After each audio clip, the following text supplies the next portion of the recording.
An unknown flying object was filmed, which actually indicates a very superior technology.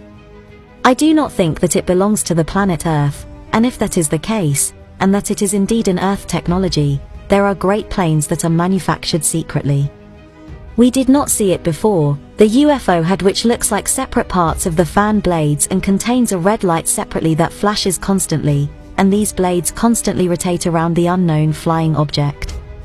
The movement of the rotation of the blades is very slow, due to the fact that it is not considered to be the responsible of the flight of the UFO, meaning I do not think that the rotation of the blades is the propulsion device of the UFO.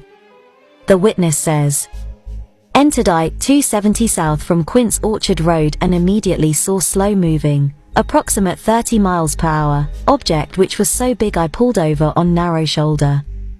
I wouldn't have done this for a small toy or consumer drone. It seemed to be flying northwest first over Montgomery County Fairgrounds, then as it crossed the 270 then flying west into Sunday. On a UFO Facebook page many people were sure it was Mylar star balloons. But the edges of the moving appendages had hard angular edges and whole thing seemed mechanical, moving by its own propulsion.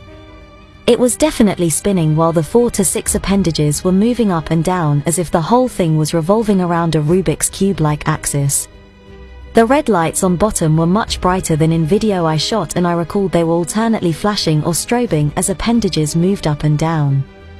Some said it was morphing.